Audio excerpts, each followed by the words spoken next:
What's going on, guys? This is French Kiss the Sun podcast, and here we go, episode one. And then today's episode is going to be a little special. It's going to be talking about Lucid Pool. Lucid Pool, if you're not familiar with it, was a metal band that I was a vocalist for. I founded it, and then a couple other members help it make it more than just an idea. So I'm going to talk big time on that. Just kind of not emphasize, but just kind of lay out before I go into it. I want to unbiasedly, because like I said, before I get into it, like there's two sides to a story, and then every time I tell a story, I've always tried to tell it in a neutral perspective where this is what happened, and initially this is how I felt, so there's no distortion. Um, it helps me talk about this without putting it out in a messy manner. It helps me talk about this with like it doesn't matter what I talk about. Like fools are gonna get mad regardless, or people are gonna feel some type of way, and you can't like a lot of the times like when people do something to you, they're the ones I feel like they're the ones that are victimized. And then when I tell this, I want there to be 100% clarity. Like I'm not doing this to be a victim. Like I'm not trying to build this platform on my tragedies because I have plenty to talk about. Don't think I can't talk about that I feel like I should get better in, but I really don't want to because I don't want that type of I just it's just better if I had two people do is politics, because I could totally lay out how I feel about politics and things like that, and it just that those are just be my opinions, and uh I don't want to dive too much into critical things and then grow an audience, and then kind of like what you see in social media now, where people take a topic or take an idea and they run with it so far to where it's almost like fact in certain communities and stuff like that. And I just want to avoid that because I enthuse people to be free thinkers. Like I want everybody to kind of like have their own mind. And in fact, one of the first songs that we put out, or one of the first official songs because we had put out Eye to Eye. Then when we dropped Truth Be Told, that was really my my message to the world type song, and I wanted everybody to kind of like feel that, and a lot of people did. That song did really well. But before I get into like what went well, what went wrong, let's talk about the beginning. So the beginning of Lucid Pool, excuse me, burp. In the beginning of Lucid Pool, it was just me, and it wasn't even called Lucid Pool. The project was initially called Darth Valor, and all of this started in 2017. So before I reached out to anybody, before I did anything, I just had this idea because I was walking out of this project that just hit a dead end. They just want to kind of like stay on a certain level and do certain level shit. And the way my mind works, anything I do, I want to take it to the next level, because I feel like if you're doing something but you're not willing to take it to the next level, or make it legit, or make it official, like you're just wasting your time, and that's anything. So when those little backyard projects kind of fell through for me, I was just like, you know what, like I'm, none of this drama, none of that crowd pleasing. Oh, because the local scene likes us, we're gonna stay in a certain pocket. None of that. The like deception between band members. Like I just like basically like I wanted to create a poster child of a band that says, look, this is a band, this is how you're supposed to look, and this is how you're supposed to be with your bandmates. So I had put all this shit together, just with these ideas. I didn't know how to write music. Like I'm not music literate at all. I just have a good ear for it, and I just know where to put it. And I had was just scrambling because I didn't know too much of the theory. I didn't know how certain things worked, like software programs like tabs and stuff like that. I wasn't guitar illiterate, but I could pick up a guitar, and strum a note and then try to build off of that note. But then like later on, I started learning more about music progression, because what I did was I found out that because I was making like little beats here and there on FL Studios, that there were actual plugins that you could use that would help you write metal music. and is not really meant to be used that way, but I finessed it in a way to where I could write music and drop C, and then whatever played on the the screen would essentially translate to a power chord, because I will set the power chords, and those power chords would translate to a power chord that's um on the guitar. So you have open. So if you're playing drop C, you have open. You have the actual C, and in the program, but then it's zero on the guitar, and so on and so forth. Like it just started coming together. But then I just had to learn cues and patterns and stuff like that. And then and that's the thing about metal. Metal was one of those genres that made me want to write music. I love hip hop. I love rock. I love punk. I love all that shit. All that shit is great, especially EDM. Um, with all those, with out of all those genres, metal was the only one I could sit there and listen to and be like, yeah, I want to write something like this, or it just made me want to write, or it just made me imagine myself being involved, or it just I was just chemically drawn to metal. Like it just like when I hear metal, it fucks with me chemically in a good way, and I like it. So I had did whatever I could, try to do whatever I could to make this project happen. First, it was just me, and then a lot of times I'm like, well, I worked with pretty cool people before. Let's see if they want to help me. Went to a friend, always acting too busy, or he wasn't interested. He was kind of like stuck on whatever he was stuck on, and that was fine. And then I got one guy that was helping that guy, which was a drummer, and I'm not gonna lie, I was kind of like relying on the drummer, because in that scene it's super duper hard to like find a legit drummer, and kind of, especially kind of fit into a metal piece. It's so hard to find a drummer that wants to go into the metal piece, and especially with the music scene going in and in and in towards this direction where now everybody wants to just do their style of music, and then nobody wants to come together and just make a project and make it work. So after that, we went to literally did one trial with the guy, and the drummer that I had with me just started flaking out. Like after that one drummer, he sized him up. I mean, after that one guitar, because we went to go try out a guitarist at Rad Pro, and after that, he was just like, he didn't even really directly tell me that he didn't want to do it anymore. It was one of those things where he was just like hitting me up for other shit that I didn't want to be a part of. Like I said, like I'm the type where like once my focus is raining on something, that's what I'm on, and I don't care about anything else, and that's just what it is. So if I had time to sit down and kind of put in work to put together this song, that's what I'm gonna do. I'm not gonna try to go to the club and things like that. And and after he kind of saw that I wasn't really into any extracurricular activities, he just started just like, all right, like just started like stiff arming me, and I was just like, when people do that, that tells me, you want nothing to do with me. So I just left it as is, and I do that not to be a dick, but it's like one of those things where like it's one of those things that you like sometimes your parents tell you in high school, like if you fuck around in class and you don't do what you're supposed to do, you're gonna look up one day and people are gonna pass you up, and that's what I thought everybody was gonna do, which I was gonna wake up and all my other friends are gonna have projects and I'm not gonna have a project, and blah blah blah. And then the crazy part about me putting it together is that a lot of those people were just like, oh, like that's cool and blah blah blah, and I felt like to a certain extent they didn't believe in it, because literally like when I'm introducing this shit to them, it's like patterns of metal songs on FL Studios. So after that, I just kind of just took it on the chin. Nobody wants to help me. Everybody wants to be on this other shit. Uh,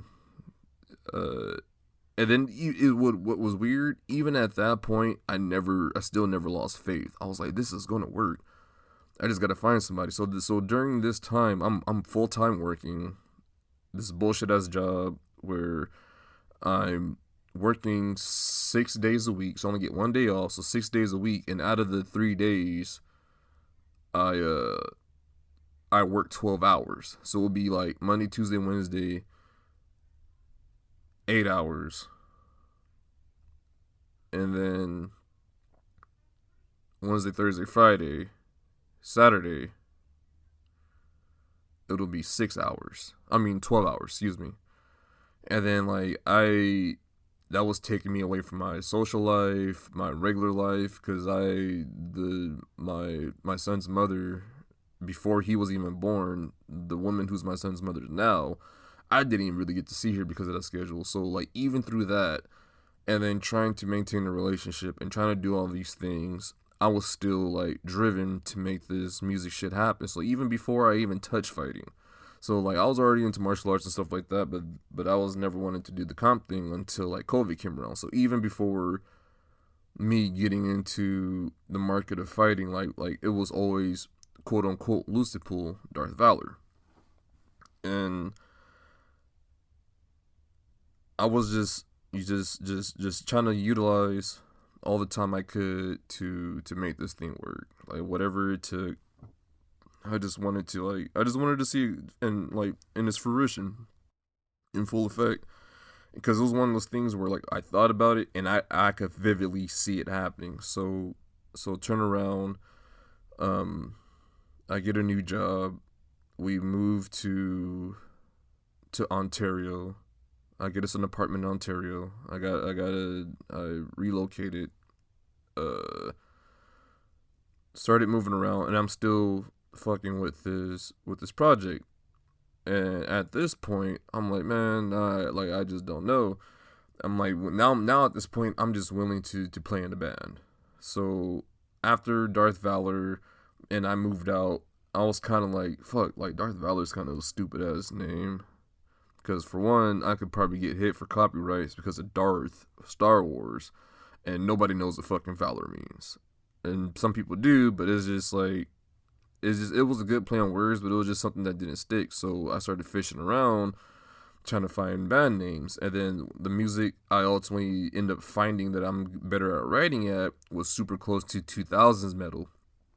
And that really old school, like new metal style.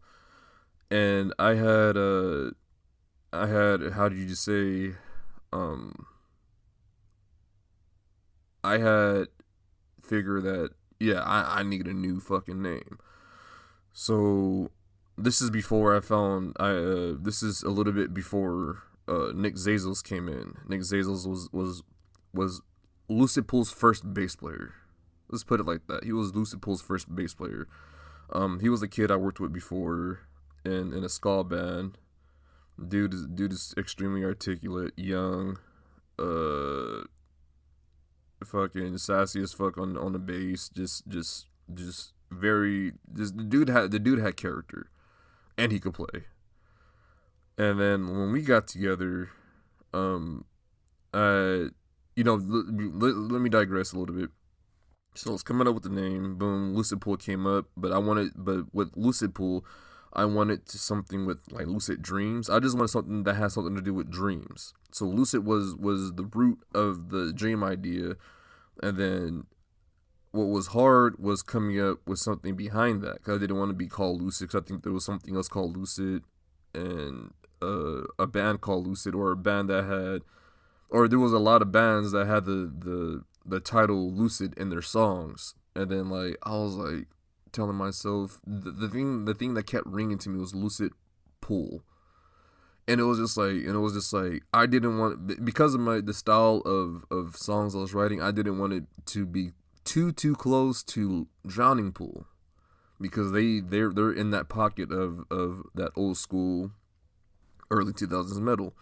And I was just like, I don't know, I just didn't want it to be too close. And then on top of that, the initials of the band were LP, and if I just created a emblem around that would have been too close to Linkin Park. So I was in this super solid dilemma. But when I pitched it around, I noticed that nobody really,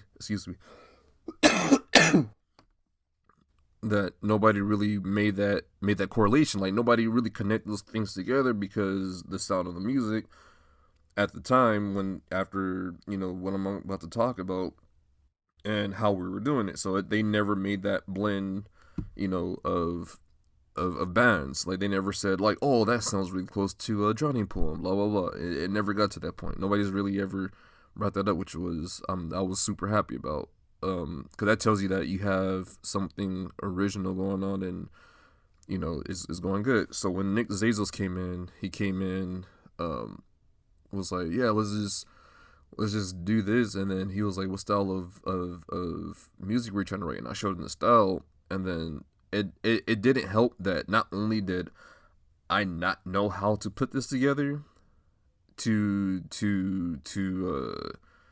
play out loud, but it was also a challenge because it kind of wasn't Nick's style of music at the time. So what we were going to do is compromise.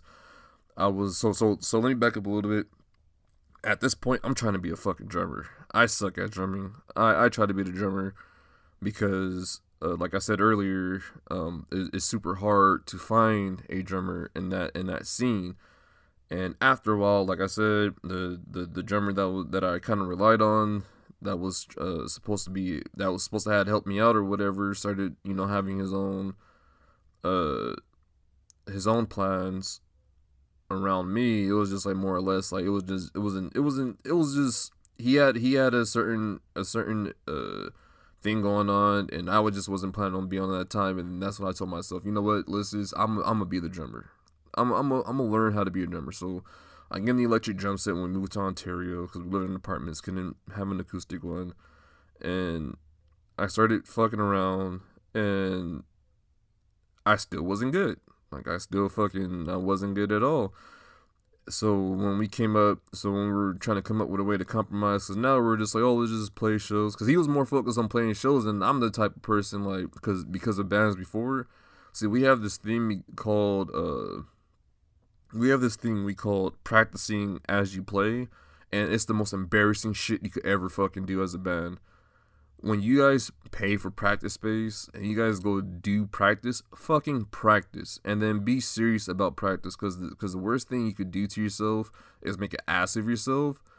Where you guys vaguely practice, you go fucking play live, and it's a shit show. Nobody remembers lyrics. Nobody remembers the cues. People are playing unnecessary fucking solos. Like, don't do it to yourself. Like, you can hear it in my voice. That shit's fucking embarrassing. Don't do it to yourself, and don't let your band members drag you into doing shit like that, because it's not a fucking good look. And then that's how you lose faith in promoters, unless they're bullshit promoters and you guys are both skimming money off the top of everything. Then yeah, but serious promoters and people that are serious about the running events, if you go up there and you just half-ass shit, it's just gonna be bad. And then that's the speed that Nick was on, and I didn't blame him for that. Like I said, the dude is young, he wants to go do shit, and that's why like backyard scenes are perfect for people that are the ages between 16 and 20. Go wet your whistle, go get your bearings in the backyard, but as soon as possible, get the fuck out of the backyard. So that's the speed he was on. I was like trying to like not discourage him, because I didn't want him to be like, no, we're not going to do this, and kind of like be like, fuck you, we're not do that, because I never been that type. So it was more like, because with him being young, I found an opportunity to kind of like build him up to like certain standards, because like growing, because that's essentially how you get better as a band. You guys grow together. So I was like trying to like teach him like, oh, like we gotta kind of like let's prepare our shit more, and then by all means, like the level that we brought Lucid Pool up to was a group effort. With the standards that we had, all that shit was a group effort.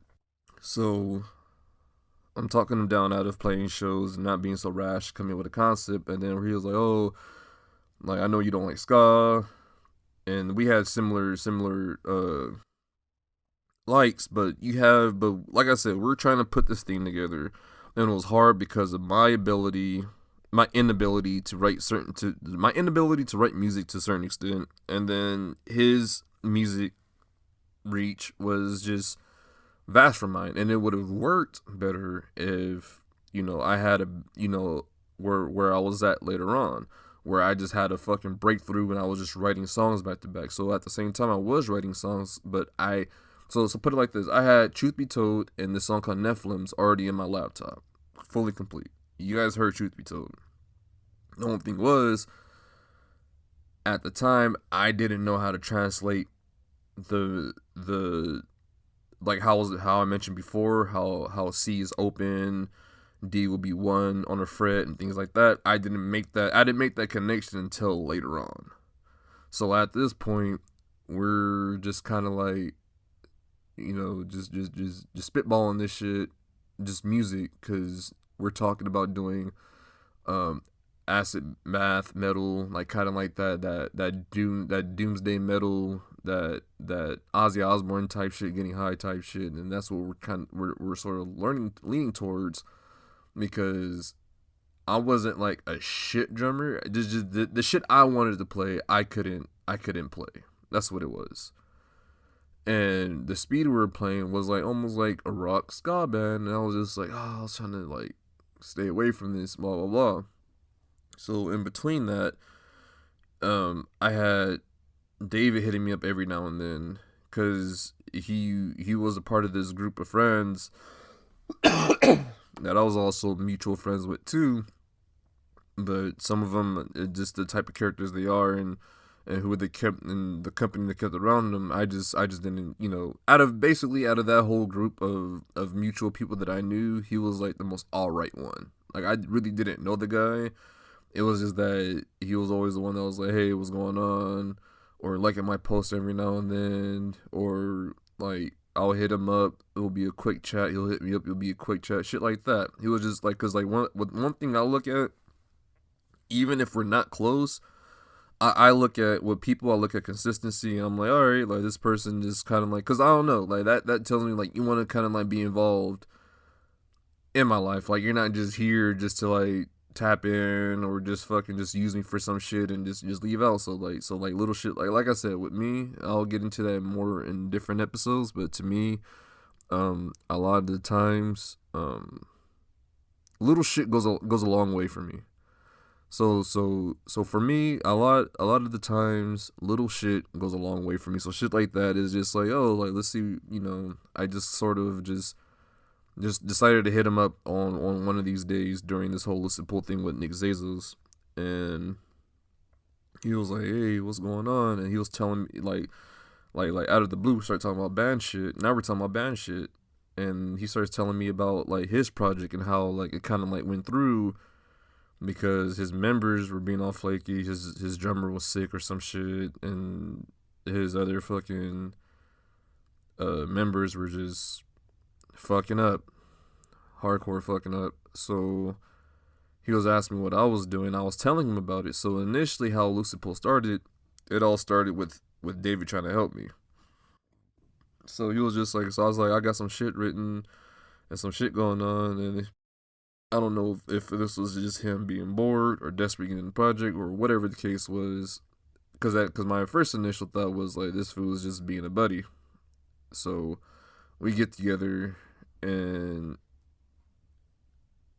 we're sitting in this room, and we kind of explain what direction we're going in. He's like, oh yeah, doom metal, that's kind of doom metal's kind of cool. I said doomsday metal earlier, huh? Fucking poser. Yeah, that's kind of cool and blah, blah, blah. And then I was like, well, this is what I'm really trying to write. So I showed him like look, like this is what I'm actually trying to do. He was just like, he was listening to it, and then I was trying to explain to him like, oh, this is what I have and blah blah blah. And then it was just that some of the songs that I had were tuned super duper low because they were played on the lowest part of the piano. So when I picked them up, then it turned to drop C. And then he was just like, like, how serious are you trying to be with this? Like, this doesn't sound too bad when we start throwing shit on tabs, when it became translatable. And then I was like, dude, I'm trying to be fucking serious. Like, I'm trying to be like I'm trying to do it bigger and better than anybody in fucking San Bernardino's ever fucking done it. He was just like, well, I got this thing going on and it's going fucking nowhere. So if you want to do this project, like, well, let's do it if you're serious. So boom, cut to it's me, him, it's me, David, and Nick Zazos. And I wish we kept Nick Zazos, but it just didn't pan out because life was getting to him. He was just like, oh, I can't do it. He lived all the way in Paris. I was like, oh, for sure. Like, damn, that sucks. Now we're down. Now we're a two-piece band again. And this is 2018 going into 19, because 19 happened, everything fucking slowed down because of COVID. That's what kind of slowed us up. We couldn't get members coming out. Everybody was freaking out about the COVID shit. His parents being weird about us coming over and practicing, so that held us up. So it just became like this fiasco. So in between that time, we lost Zazos. Stopped hearing from him for a little bit. So I'm thinking like he just completely just got his own thing going on. And then it's just me and David, and then I'm trying to in the course of this pre COVID thing, in the middle of COVID and pre-going COVID, I was trying to be the drummer, and like I said, I fucking suck. So, I was on the drums, and then he was on vocals and guitar, and then like we're trying to find vocal patterns one day. And mind you, in my previous bands, I've always been the vocalist. So, Lucid Pool was like me trying to live up to my dream as being a drummer, but it didn't work out because it just didn't work out. Like I said, I fucking sucked. So we had tried to switch roles, and then we're trying to find a vocal patterns for something, and then I started hitting the mic, and then he was just like, oh, why don't you just do that? And then I was like, yeah, I'll just do this then. And then because we kind of came to an understanding that with me trying to learn drums and also trying to build the band up, it was just counterproductive to what we were trying to, the point we were trying to make it to. So it just didn't work out as far as that. But when I got on the mic, it just all started pouring in, and then everything was going good.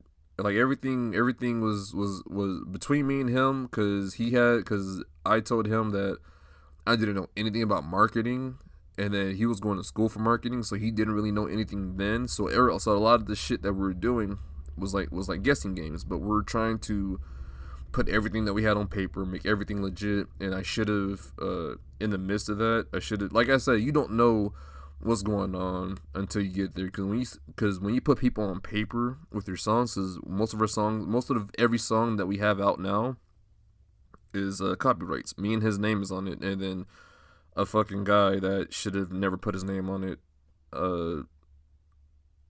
We have so that's like a marriage contract. So now this piece of music belongs to each and every one of you, but ultimately it's still like, as long as it still belongs to me, that's all I care about. And I'm gonna get into why I feel that way, with the progression of the story.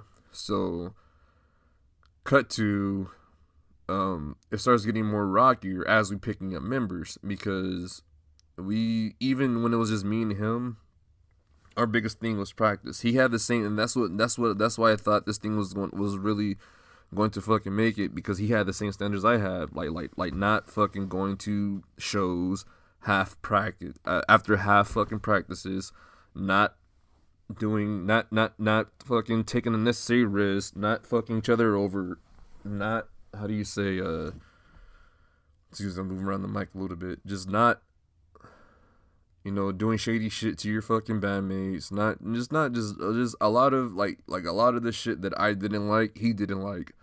And I was like, all right, fine, we're just going to do this thing. So cut to, like I said, like hear what I'm saying. Like, everything is good, right? There's no complaints. The only time that we had a complaint was when, what was it? It was weird, because he kind of like put it out in front of like the band, which was kind of weird. It was like this, twice where this chick I knew, she knew that I was running the band pages, and then she'll hit me up through there, and then like I would just hit her back up and just be talking to her through the band page. Like, that was his biggest gripe, because I was like talking to girls through the band page, but I wasn't like being a tool, so to speak. Like basically it was just general conversation. Like I wasn't like, oh, like we're in a band, you should come out and fuck all of us. No, it was just general talk, which I thought was weird for somebody to get mad about. I don't know. It was just weird. He just felt the need to call me out on that. But I just thought that was funny because of how a lot of things just conspired. So that was the only thing that I've been notified that somebody had a problem with, that I was doing that. So cut to at the same time of him having a problem with that, he won't call out he didn't call out any of the band members, which was like kind of like one of those signs that you just kind of ignore, like, oh, like this fool just like called me out for something stupid. But like I completely went on a tangent, but we only had one. But the point I was trying to get to, we only had one practice, right? We only had one practice on a Sunday and on Sundays. That's it. And everybody who fucking came in, I was just like, this is what we're doing, and this is how we're doing it, and this is the way we should do it, and if you can, like, let's do it. And everybody who came in agreed that Sundays at that time from what time did we practice? Like, you gotta think about it. Like, we're trying to pick up a band off of one practice with 2-3 hours of practice on that day, and fools weren't even showing up for that. And then I had kind of like became frustrated because a lot of guys he was bringing in was just doing that. First they'll come in all super cool, and the first guy he brought in was a piece of shit. He always had something to complain about as far as like the music. He always said, oh, the music is too easy and blah blah blah, but he couldn't play it. And with him, what held us back was that we thought he was super serious, but he kept flaking on us. And every time we were about to fire, like I'm telling like David, like you need to like tell your dude something, like what's going on. And then David would never tell him anything. He would just be like, oh, I asked him if he's coming to practice, and then we'll just see. I'm like, dude, we can't just keep hanging on like that. Like, we got to know where this guy is at. So a couple of members that he brought in, he was just like kind of like always making excuses for it. But then at the same time coming to me complaining, I'm like, well, what do you want to do? You want to cut him? And then it would just turn into like, oh no, let's give him a chance. And then that kind of like didn't rub me the wrong way, but it just kind of like, it just seemed like he was like backpedaling a lot, and I didn't understand why. Like, he was like more aggressive with me, but backpedaling a lot with the other dudes, and I just didn't understand why. And then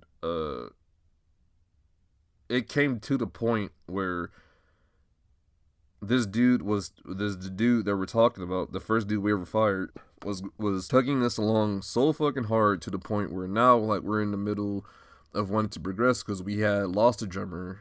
And then we ended up finding a drummer that I'm not going to talk about, is irrelevant.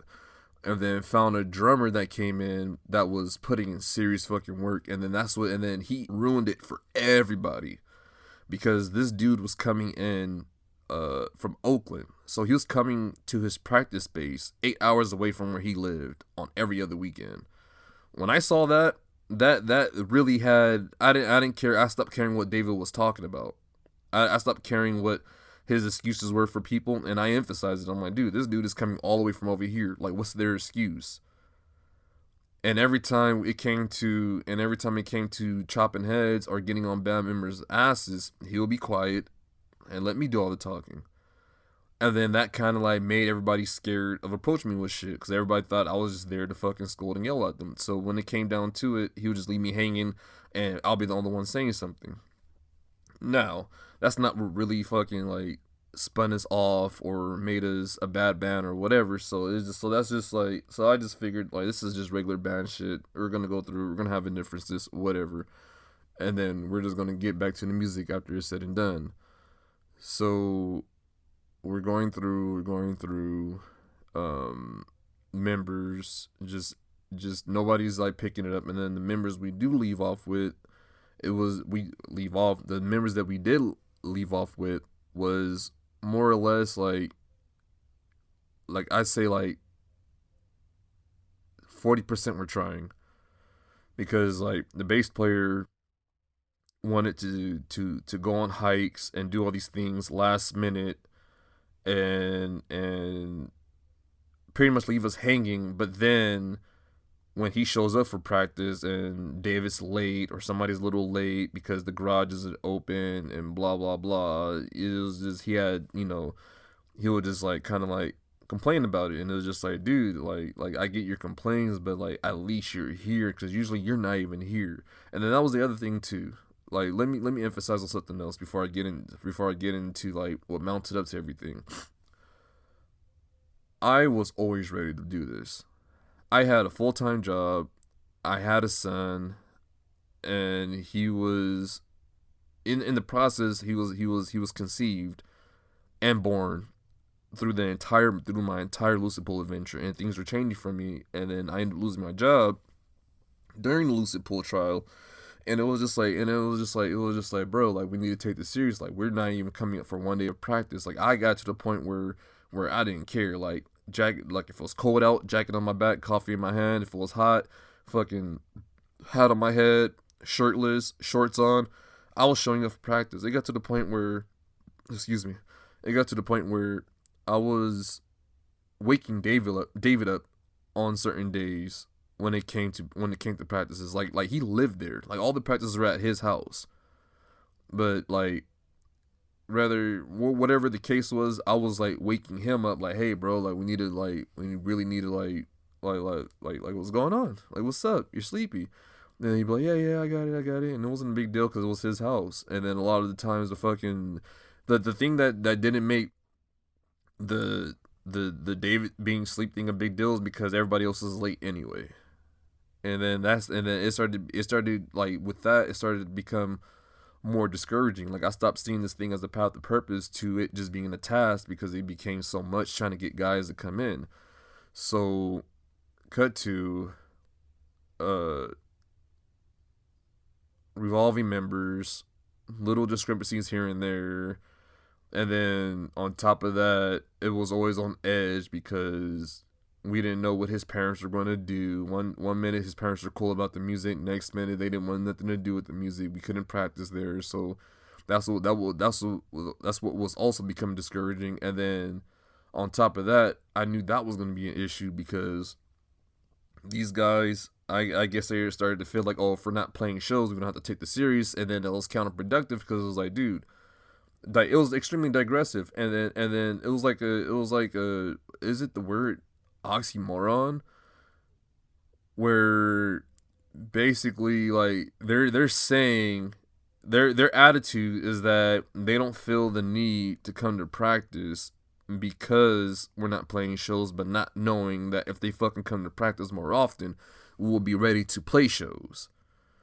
That's what was going on. So it was just like a lot of the shit that we were trying to do just defeated the purpose, because what I emphasized on, because like I always liked to be able to just do shit. I've always liked to be able to just to get shit done, especially in a timely manner. And then that couldn't happen. And then what was crazy was the things that will pop up, the other things that will pop up about me during the band. So like everybody's always, so like what I fucking felt like after a while and after everything happened, everybody kept emphasizing shit around me. Everybody was like, oh, we don't feel the need to write because it feels like you and David write everything. And I wrote more than David. And it was just like, I never wrote or try to outright my band members. I try to write more for two reasons. One, that's all I fucking did, and all my fucking mind was set to was writing music. I got libraries of fucking music that I wrote down that never fucking made it to Lucid Pool. Two, I was initially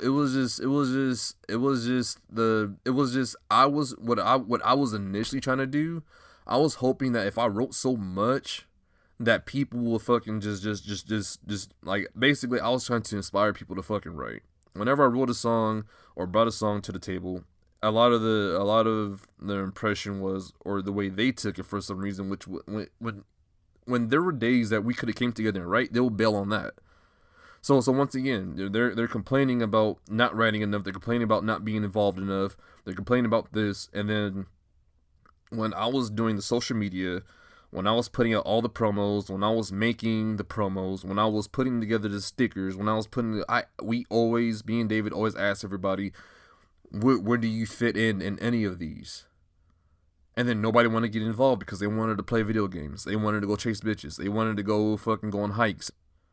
But then the crazy part is when it came down to who does what, the conversation of who does what, everybody tried to make it seem like, oh, Rodney does everything. Like, I am doing everything because when I offer you guys to come help me do shit, you guys don't want to do anything. You guys barely want to come to practice. So, after all that, the shaky members, the discrepancies, the little insecurities that I'm catching on to now, it's just becoming like it's just becoming unfun. And then, like I said, like at this point, I'm damn near fucking about to go fucking homeless in the middle of a fucking breakup. No job, find a job, and then it just didn't work out. And then now I'm just like, fuck, I gotta fucking move back in with my grandmother with my fucking son. And that's gonna fucking suck ass. Because I really didn't see myself having a kid and living under somebody's roof. So, like, all this shit is going through my mind. I'm growing more fucking desperate. I'm already, and then by the way, like, the whole thing tipped off because I left for Arizona. And then I told David like how I was feeling and then where the position I was in, and told him I will have to go to Arizona. So let's cut to the music video where I'm having this conversation with David, and I tell David, even if we finish the music video and everything goes perfect, I'm gonna take the music video and I'm gonna take the production stuff, I'm gonna still go do it. I'm gonna still work on Lucid Pool shit. I'm telling him, even while my fucking, because this is how serious I was about the project, even when my fucking life was fucking spiraling, I was still willing to do certain shit to keep Lucid Pool afloat, whether it was just production stuff or whatever the case was. And even outside the production stuff for Lucid Pool, me and David had this agreement that we're going to help each other do all these, these production things, because he was into it and I was into it. He was into the marketing side and I was into the art side. I was always putting something together. I was, I was always doing shit. So I'm thinking like, oh, like, because like the conversation that he probably didn't have with the other band was that he felt the same way. He felt the same way. He felt like everything that I felt about the band, he felt the same way because we always had conversations together. And he also felt like I don't know what's going to happen because he's members. I don't know what's going to happen. And then he's never emphasized that to them.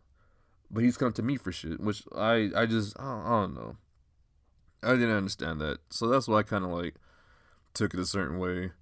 So we're in the music video. Before the music video comes up, we tell everybody like, hey, we found a spot and we need everybody to come check it out. Come check out the spot or whatever. And everybody, one person is like, oh yeah, sure. The bass player is like, yeah. The bass player says, yeah, he'll fucking do it. Everybody else is like, yeah, sure. And then the only person that we knew that couldn't do it was the drummer, because he was in the Bay Area in Oakland at the time. So I knew for a fact he couldn't fucking make it, which wasn't a big deal, because the issue was with the spot that we're at was that it was in a wash, and the spot that we had was perfect, but you needed to go off-roading to get to it. So we were trying to get everybody together to try to like situate like do we need a certain type of vehicle to get over there, or what the case is. So basically I just want to lay it out so when we come to the day of the shoot, we know exactly what to do. That's all. Look, from the music to the planning to our image to everything, I was always like a step ahead to doing this. But you can't be a step ahead if nobody wants to get involved.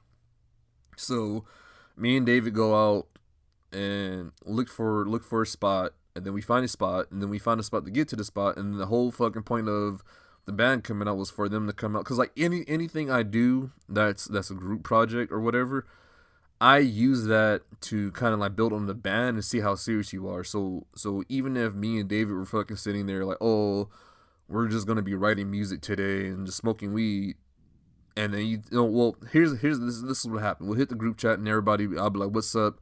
And everybody will be, oh, I'm doing nothing. And then as soon as you're like, oh, well, me and David, we just got together. We're about to just, I don't know, like smoke some weed, probably watch a show. If you guys want, we could turn it into a writing session. And all of a sudden, everybody's fucking busy again. that was like my biggest fucking problem ever. So in the midst of this, we have in the midst of the music video, we have the bass player that came in after Zazos, the only one that came in after Zazos. And then we have the drummer. Everybody knows what fucking drummer I'm talking about. And we have this guitarist that I brought in, and just end up just being another fucking means to an end, because he wanted to play video games. So the whole music video thing actually fell apart because of that guy. So it didn't go as smooth because of the entire band, but it didn't. The music video thing fell apart because of one member. So let's get into that. So I'm telling David about my issues. I'm telling him how I'm still willing to work on Lucid Pool shit, even if I'm here in Arizona, and blah blah blah. So we get to the shoot. I'm preparing shit, and they're calling me and asking me, can I reach the guitarist? I'm like, I don't like this, like, because even though I'm the one that brought him in, he would just flake on my text or whatever. I'm like, I can't reach that guy. You guys got to reach him. Like, he doesn't answer shit for me. And then so he answers for another member. And mind you, we're supposed to. This is the peak of like a summer in the middle of the fucking desert. And the whole fucking plan was, so I'm at home. I'm putting together this shit to keep us hydrated, getting our electronics together. They're still calling this guy. We meet at 8 o'clock. This is the hilarious part. We meet at 8 o'clock. Before we all went to bed that night. We all said, this is what we're gonna do. So the bass player's there, the drummer's there, everybody's there at David's house, who's got his shit going on, preparing his shit, and then we have fucking the other guitarist wanting to go to sleep because he wanted to stay up and play video games all fucking night. So he literally, here was the front hand. So there was a front hand and a back hand. So the front hand was this shitty guitarist, this shitty, like, he's not a shitty guitarist. Like, I don't like to,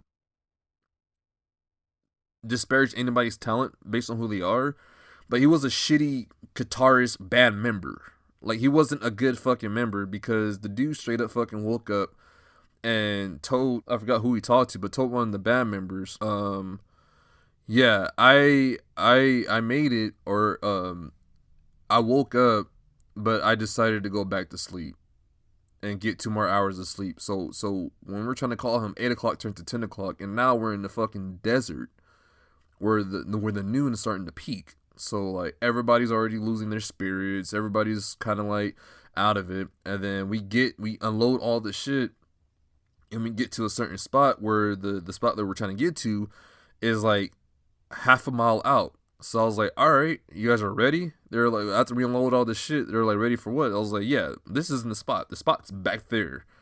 So we walked to the spot without the gear, and then everybody was like, oh yeah, we could do that. We just got to figure out how to get down there. So mind you, my cousin is with me. And when we take him to the spot, so I take him to the spot, my cousin is with me, and they're saying, like, oh yeah, we just got to do this and do that. We can figure this out, blah, blah, blah. So when David gets there, and I leave, because I think I left something at the house, so we switch spots. So I'm like, hey, dude, like, I don't know what's going on. Like, it's getting hot, and blah, blah, blah. Like, you guys, like, figure it out, get the gear over there, and we'll be right back.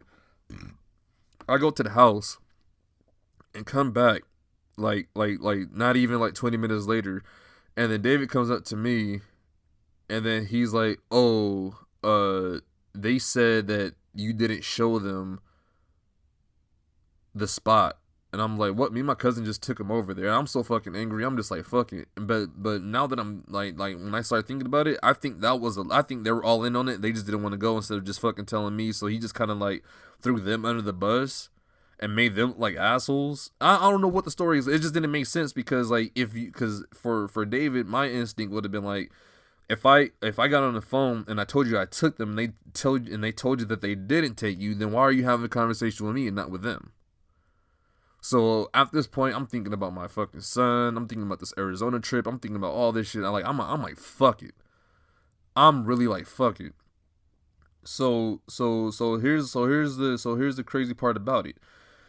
When they were taking the gear over there, when I got there, they were coming back, and then that's why I met up. Like that's why I told David like, hey, what the hell's going on? They're like, oh yeah, they didn't realize how far it was because you didn't take them. They said that you didn't take them. I was like, that's bullshit. And I knew for a fact if I would have went off, because the way they've been acting, I know for a fact if I wouldn't went off and started acting like an asshole, that would have been like their gaslight to be like, oh, we don't want to do this anymore. Like we can't, like, oh, like he's being mean and we don't want to do it no more.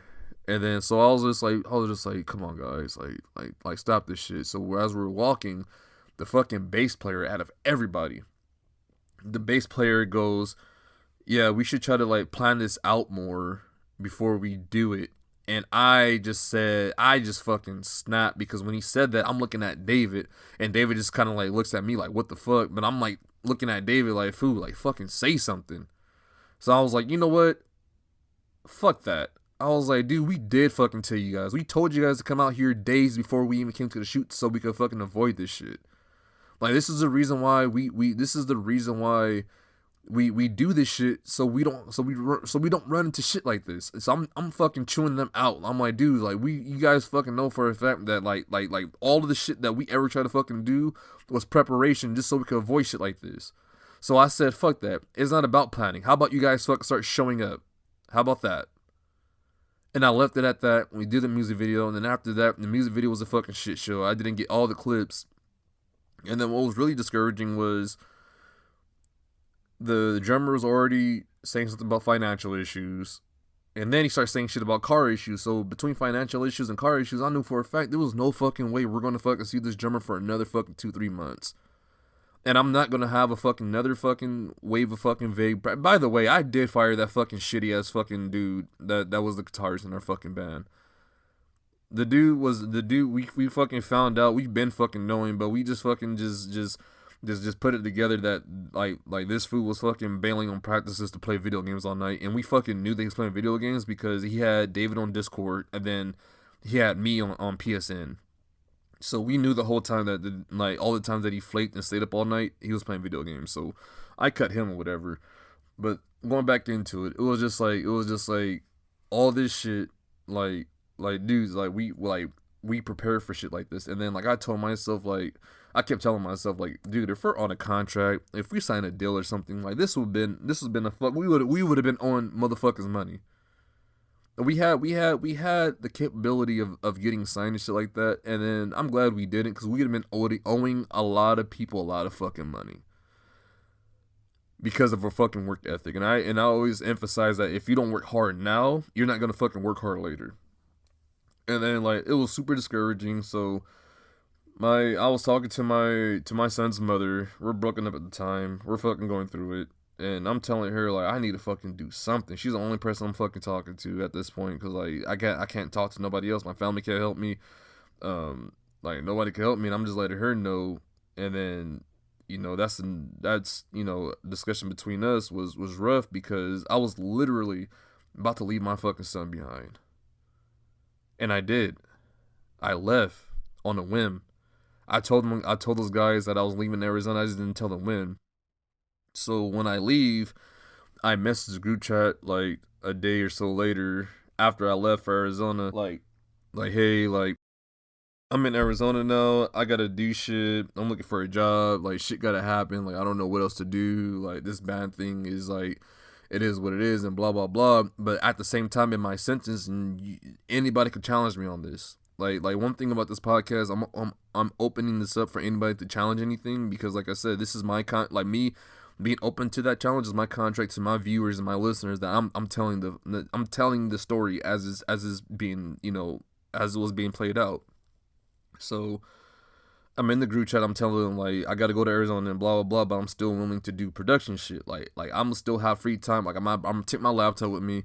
I'm gonna work on this music video and blah blah blah and this and that and this, that, and the other. So when I laid out in the group chat, it was David himself. David himself is the one that hit the group chat, was like, oh, then it's a wrap. And then I got other projects I could be focused on. I got other things I could do. So mind you, the whole thing was he's telling me with his words that he's already been a step ahead. He's already had been things planning on, and then he was just like, yeah, we should just call it done. Like this project is done. So I was like, oh, the project is done. Fine then. I left the group chat, but I noticed that because he was supposed to have fired the drummer, he backpedaled on that and then also try to put that on me and make it seem like I tried to fucking fire the drummer when he was the one that was saying he was gonna fire the drummer, the one that was coming out from Oakland, because we just needed to find a new drummer. So when I left the group chat, I noticed that the group chat was like still up. So mind you, I hit them up a day later, and then the crazy part about it, David swears up and down that the whole thing was because I left for Arizona. Like he's like, in his mind, the initial fallout of the band was I left the band, and that's why I fell apart, when he really was a doomsayer to the band, saying that it was a wrap, even though I was still willing to do production shit. Because the job I could have got, I could have fucking saved up, got something going, or even fucking brought them out there to Arizona, or even fucking make some connections and shit. So mind you, I call this guy before the day I'm leaving for Arizona. I'll call this guy and I text him. He never gets back to me. So I'm just like, what the fuck? Like, dude, you're not my fucking girlfriend. Like, what? You thought I was gonna wait for you to respond and then hop on the bus? No, I got my fucking ticket. I hop on the bus, and then like they took it to heart, like a slap in the face. I'm like, dude, what you guys did at the music video was a slap in the face to me, especially when you guys knew my situation. I took it as y'all just don't fucking care, but like as soon as I left, all of a sudden all these feelings started pouring out and things like that. It was like, dude, where was all that compassion when the dudes were fucking us over at the music video? There was all that compassion when the dudes didn't want to show up for fucking practice. So like, I'm taking all this. I put it like this: I have no choice but to take it personal because the dude made it personal.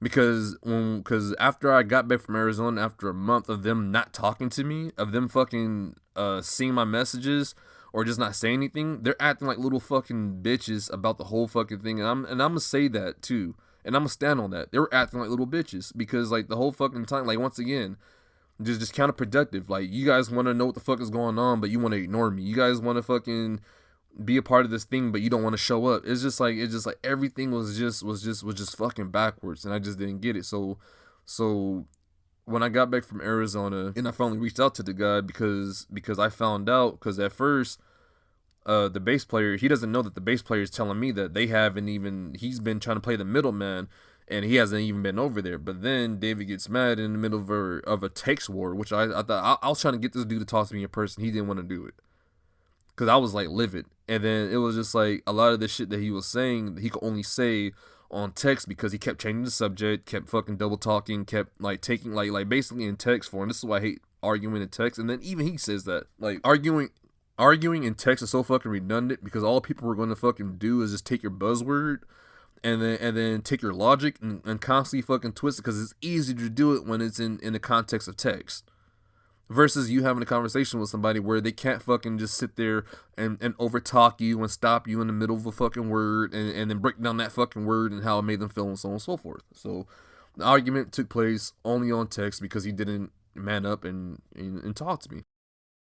And a lot of this shit he was saying, I'm like, dude, where's all this coming from? So like for the fucking almost 3 years of us doing this, he had a problem with me telling people that I'd done all the work. He had a problem with me because people thought I did all the work. Not that I told them, because people thought I did all the work. Not necessarily like people aren't going up to him telling him that, oh yeah, Sun Wu is telling us this, someone was telling us that.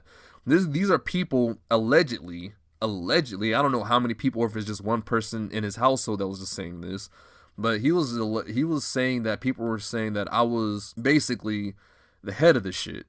And I told him in the middle of that text war that he wanted to have with me that, like, if people thought I did 90% of the shit, that's because I shared 100% of everything we fucking did. And anybody who's ever followed me on social media could fucking back that. that I fucking, even if it was the same fucking song, I shared their fucking songs 100 fucking times. I shared the fucking promos 100 times before the fucking song came out. I shared the fucking streams. I shared the links. I fucking hooked up the social media. I was managing both of our social medias and my own social media at the same fucking time, as if my fucking social media itself was a promo page, because that's how proud I was of our music. I was going so fucking hard that if people believe I did it by myself, that's why. Because these other guys now come into the band, whether they fucking lasted in the band or left the band, they'll fucking share shit either at all or one time, and then just leave it. And then his fucking, then once again, just backwards fucking excuses. His thing was, excuse me, I got a burp. His thing was, oh, what's the point of sharing music if we're not doing anything? I was like, David, what's the point of fucking sitting there busting our ass fucking recording music if we're not going to get streams or algorithms and views or views and likes and streams? Not a part of this fucking weird ass algorithm in the social media world that kind of like makes and breaks people. So it was just a bunch of excuses just to fucking spite me because of how they fucking really felt. And then it went from being about the band, because if it was about the band, we would have still been friends. But he started to make it more about our friendship when he started talking about how basically I was doing all these things and basically just a bunch of insecure shit. And it was just like, dude, you want me to fucking show people the marketing part when you're making spreadsheets? Like, this is me talking to them. I'm like, bro, like, your fucking spreadsheets don't mean shit. Your spreadsheets are not the fucking music. Like, nobody cares about your fucking spreadsheets. You think a fucking manager, or a fucking fan is gonna come up to him and be like, man, I want to see you guys' spreadsheets. Like, nobody gives a fuck about that. And the spreadsheets didn't matter because we couldn't even afford half the shit that was on the fucking spreadsheets anyway.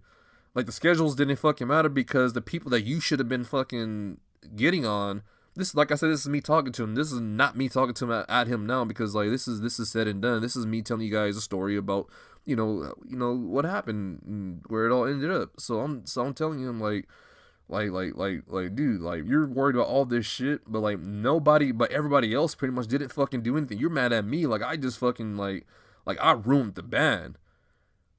Even when I was fucking discouraged about where the path of the band was going to, I was still willing to do shit because I put so much into this shit. 2-3 years sitting in the room, literally, all of this shit started with me sitting in the fucking room by myself, and then it progressed because I told myself that you're not gonna do anything if you don't fucking trust people. You're not gonna get far, and then I fucking trusted people, and then it was just I just placed it in the wrong fucking spot. And the crazy part about it, during the fucking band thing, if it wasn't me, it was David. It was me and David always fucking handling shit. So that's why I really didn't get where that was coming from, because I honestly fucking starting to feel like it was somebody in his household that was feeding him shit. Because there's a person in his household when I went to go practice, he was extremely insecure. And when you have an insecure head of household, a lot of the time what parents fucking do, a lot of the things that they're scared of, that they're insecure about, they project into their kids. And it's just that's besides the point. Because at the end of the day, everybody's a fucking grown ass man. And then just the way that fell apart was just like, it was just stupid, because it went from being about the music to now being about our friendship. And then that's why I took it so fucking personal. That was someone, I'm like, dude, like, why are you coming at me like this when I feel like I've done everything right? And it just kind of like reminded me of for me, like when they were ignoring me, I didn't chase them. I was just like, fuck it. Like, these are grown ass men. Like, they should know fucking better. These are grown ass men. They should be able to fucking talk. Because like in when we have conversations in the garages, that's what we talked about, communication and all this thing like that. And then when it came down to it, and everybody wanted to be all petty, and everybody wanted to get in their feelings, all that went out the window. All that grown man shit went out the window. And I was still standing on that, which is why I was way more angry than everybody, because everybody was playing these little kid games. And then it was just like, I'm still trying to be the bigger person in this entire fucking thing while this thing is happening. And it just got harder and harder and harder. And then what's even worse was that when in the text war, he tried to call me out and say like, oh, like, I saw that you were on Facebook looking for other projects, because when I went out to Arizona, shit didn't work out because of something with a family member. I'm not going to fucking mention who. And when that happened, I was like, I got to do something because I'm stuck out there in Arizona living with my best friend now for like almost a fucking cool month. And then I go on fucking social media, I'm bored. None of my friends, mind you, none of my fucking band friends are talking to me. None of my actual fucking friends are fucking talking. The only person that's talking to me is my cousin. That's my only fucking friend at this point. And I'm over there fucking sad in Arizona, all fucking beat the fuck up mentally, because I'm like, fuck, I missed my fucking son's birthday.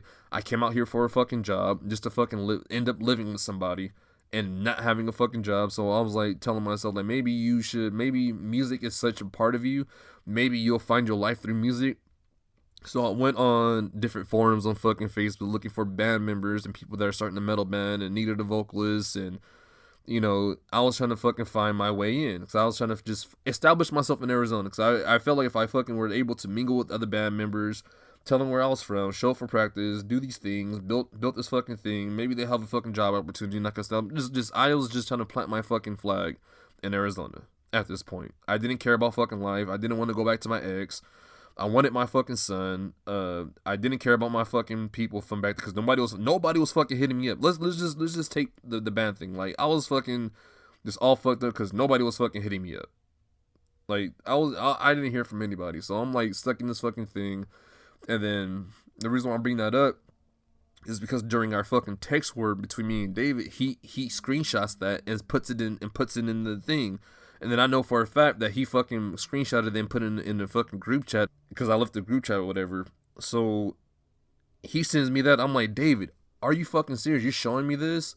But you're the one that fucking told me that you're like literally our last conversation in the group chat was you saying that you wanted to fucking do other projects, that you had other shit going on, that you didn't care about this band anymore, that it was a rap and blah, blah, blah. So why are you holding on to this thing with me fucking looking for another band after you already established that this is what you wanted to do? And that's what I was telling him in the text message. Like, what the fuck are you talking? Like, you sound like a fucking hypocrite. Like, you just sound like you want to, like, you're just being a bitch. Like, you just sound like you just want to fucking just come down on me. And I didn't, you know, I didn't understand that. I really didn't understand that. So after the smoke was clear, said and done, I was just like, you know what, man, I'll hit you up on some other shit, fool. Like when you fucking grow up and be a fucking man and understand, like, cause to me, it got to the point where I was like, I didn't know what he was mad about. It just fucking flat out, it wasn't about the band, it wasn't about the work, it was just about me. And I was just like, dude, like, you were harboring all these insecurities towards me for 3 years and not saying anything. And then the only thing you ever said to me about anything fucking bad was me hitting up some fucking chick or going back and forth with some chick on one of her band social media page. Like, come on, man. Come on, like anybody comes at you like that, like, how do you not take that personal? You know? How do you not fucking like how do you survey that? Like, there's only one way to survey that, and it was just like you're just angry. Like, that's all I took it. So I was like, you know what? The fact that you cut me off from the other shit, like you like the fact that you didn't even want me to touch other shit in production to help you with other shit, just tells me that you officially made this about our friendship. And then that's where Lucid Pool kind of ended off. That's how it all just fell out. Like, I didn't give up on it. I didn't want to give up on it. I just felt like it gave up on me. Then I just felt like a lot of the people in the band just gave up on themselves and then projected that on me. And it was just like super unfair. Like I said, I don't want to sound like a victim, but the only unfair part was I thought I was doing everything right. I was putting in the fucking work, and then the dude that's fucking putting in all the work and making Lucid Pool fucking known, like, dude, Lucid Pool reached Korea. There was this thing that we're supposed to have been a part of with this band called The Hammering. The Hammering is a Korean band that threw their own events in Korea and like other parts of that area, and I wanted to be a part of that. And then they were looking at our music. They sent me one of their fucking CDs. So that's why I just when people ask me about Lucid Pool, I that's all I fucking believed in. Like, you couldn't tell me Lucid Pool wasn't going to make it. Like I've always believed, like, not dreaming. Like, sitting around and dreaming is all fucking cool, but like that doing shit is more fulfilling. And every time we recorded a song, and every time our fucking stats went up on social media, and every time somebody hit us up for a fucking show, it became more real and real and real to me. And my heart was always in the music. It wasn't like I was so fucking blind to the other shit and wanting to do other shit that like that's what I wanted to emphasize on. But shit became more real when my son became more into play, because I didn't want to fucking be that fucking dad that sat there and missed out on the like it was weird. At the same time of working so hard to hold what I call a family together, kind of like separated me from it more. And then that's where, you know, like the other members didn't have that pressure. They didn't have that sense of urgency, you know. So I just felt like once again, like how I said in the beginning, like if you sit around and sit on something for too long, people are gonna pass you up. And then like I was like, what's the worst? Somebody passing you up in this bad shit, or somebody passing you up as a father? And then that's what I asked myself. Like, I don't want to, like, I'd rather miss out on his bad shit than miss out on my fucking son's growth. And that's what it came down to. And it was just like nobody thought about that. Like the fact that the band members who got offended is like, dude, imagine how my fucking son felt. Like, literally, I'll paint the picture for you.